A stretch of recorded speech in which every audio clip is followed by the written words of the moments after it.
የወሊድ ወቅት የምጥ ወቅት ማለት በህይወታቸው የመጨረሻ የስቃይ ወቅት የሚያሳልፉት በዛን ጊዜ ነው። ብዙዎቻችን ማንረዳው የወለደ ሰው ብቻ ሊረዳው የሚችለው የህመም ስሜት ነው ያለው።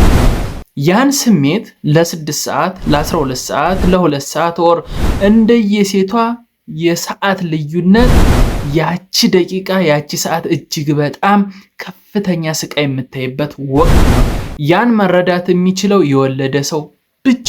ያን በጣም ክፉ ጊዜ፣ በጣም ከባድ ጊዜ ድጋሚ የሚፈጠሩበትን ጊዜ ያንን ጊዜ ካለፉ በኋላ ነው ትልቁ ችግር የሚጀምረው። አንዲት ሴት ከወለደች በኋላ በዙሪያ ያለ ሰው በሙሉ ትልቅ ኃላፊነት ቁጭ ያደርግባታል። አጥቢ፣ ተንከባከቢ፣ ሌሊት ተነሺ፣ እጠቢ ልጅሽን። በተለያየ ውጥረት ውስጥ የመጀመሪያዎቹን ወራቶች ታሳልፋለች። ይሄን ጊዜ ማንም ሴንስ ያደርጋት በቃ ረስተዋታል። ወለደች፣ ኦኬ አለቀ፣ ደመደመ። ቤተሰብም በዙሪያ ያለ ሰው ባል ኦር ሁሉም ሰው ከወለደች በኋላ ጭንቀቷ እንዳለቀና እንደተደመደመ ነው የሚቆጠረው። ነገር ግን ትልቁ ጭንቀት የሚጀምረው ከወለደች በኋላ ነው። እንቅልፍ ማጣቱ፣ እንደገና ማጥባቱ፣ ህመሙ፣ የምግብ ፍላጎቷ ሊቀንስ ይችላል፣ ሊጨምር ይችላል። ስለ ውፍረት ትጨነቃለች። ብቻ በዙሪያ ካለ ሰው የመገለል ጊዜ የሚደርስባት ሴት ልጅ አራስ ቤት ባለችበት ወቅት ነው። ያ ጊዜ በተለይ ከባለቤቷ ኦር በዙሪያ ያለ ቤተሰብ እሷን በደንብ ትሪት የሚደረግበት ታይም። ነገር ግን ከወለደች በኋላ አንድ ሴት ሙሉ በሙሉ እንተዋታለን። በቃ ከወለደች በኋላ ሁሉ ነገር እንደቀረ፣ ሁሉ ነገር እንዳለቀ፣ ጭንቀቷ እንዳለፈ፣ ህመሟ እንዳለፈ ነው የሚቆጠረው። ነገር ግን ከወለደች በኋላ ልጁን በማሳደግ ሂደት ውስጥ በተለይ የመጀመሪያዎቹ ወራቶች እጅግ በጣም ከፍተኛ ጭንቀት ነው። ታፈነ አልታፈነ፣ ሌሊት መንቃት፣ ማጥባት፣ ማልቀስ አለ። አንዳንዱ ልጅ ደግሞ አመለኛ ሊሆን ይችላል። አንድ ሴት ከወለደች በኋላም ጭንቀቷ በጣም ሃይ የሆነ እየጨመረ ነው የሚሄደው። እናት ለልጇ ብዙ ነገሮችን ሉዝ እንደምታደርግ አልተረዳናት። ከወለደች በኋላ ሁሉ ነገር እንደቀረ፣ ሁሉ ነገር ቀላል እንደሆነ ነው የምንረዳው። ነገር ግን እንደውም ከዛ የበለጠ ኃላፊነት፣ ብዙ ጭንቀቶች፣ ማህበራዊ ህይወቷ መቃወስ፣ ከብዙ ነገር መከልከል፣ ወደ ውጭ እንኳን መውጣት ሲያምራት የማትወጣበት ጊዜ ነው እና ይሄንን ጊዜ ከጎኗ ያልሆነ ባል፣ ከጎኗ ያልሆነ ቤተሰብ ምኑን ቤተሰብ ሆነ? ምኑን ባል ሆነ?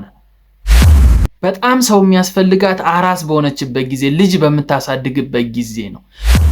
ልጅ በምታሳድግበት ሂደት ውስጥ ራሷን ሉዝ እያደረገች ትሄዳለች። ብዙ ሴት እንደዛ ነው የምታሳልፈው። ከወለደች በኋላ ራሷን ጣለች የሚባለውም ለዚህ ነው። ከጎኗ ቆመን በተለይ ባሎች በዛ ሰዓት ትሪት እያደረግን ብዙ ነገሮችን ካልተካፈልን በጣም አስቸጋሪ ጊዜ ነው የሚያሳልፉት። አይረሱትም፣ ሊረሱትም አይችሉም። በጣም ከባድ ጊዜ ነው የሚያሳልፉት። አይኖ ከፈጣሪ የተሰጣቸው ትልቅ ስጦታ አለ፣ ግን እንደዛም ሆኖ በጣም ከባድ። በዛን ታይም ባሎች፣ ቤተሰቦች፣ በዙሪያ ያለ ሰው ሰፖርት ልናረጋቸው፣ ልንረዳቸው፣ አንዳንዴ ረፍት ልንሰጣቸው፣ በተለያየ መንገድ ሪፍሬሽ እንዲያደርጉ፣ ዘና እንዲሉ ብዙ ኦፖርቹኒቲዎችን ማመቻቸት ይጠበቃል ብዬ አምናለሁ።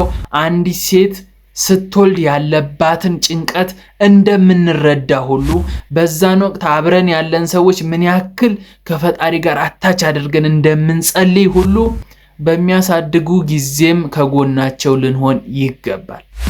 ትልቅ ኃላፊነት ነው ልጅ ማሳደግ። በጣም በዚህ ምድር ላይ ካሉ ከባድ ስራዎች ልጅ ማሳደግ ነው ከባዱ። ሌላ ምንም ከባድ ስራ የለም። አውት ኦፍ ኮንትሮል ይሆናሉ ብዙ ነገሮች። እኛ እንደምንመኘው፣ እኛ እንደምናስበው ማሳደግ አይቻልም። ልጅ የራሱን የቻለ ሀስል ይዞ ነው የሚመጣው። ልጆች ትምህርት ቤት ሳይገቡ ያለው ጊዜ ሰፖርት የሚደረጉበት ታይም ነው።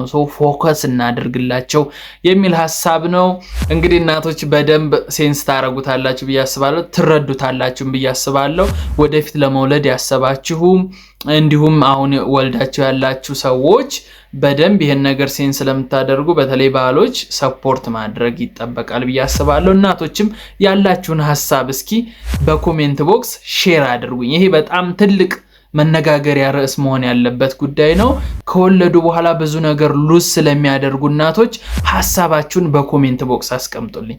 ምን አይነት ሐስል ያሳልፋችኋል?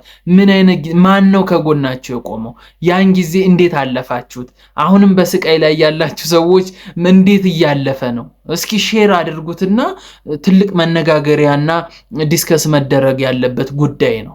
ሐሳባችሁን በኮሜንት ቦክስ አሳውቁኝ። እዚህ ዩቲዩብ ቻናል ላይ ከመጣችሁ ቁም ነገር ፈልጋችሁ ነው ማለት ነው። ሰብስክራይብ ሳታደርጉ እንዳትወጡ። በቀጣይ በአዲስ ቪዲዮ መጣለሁ። ቴንኪው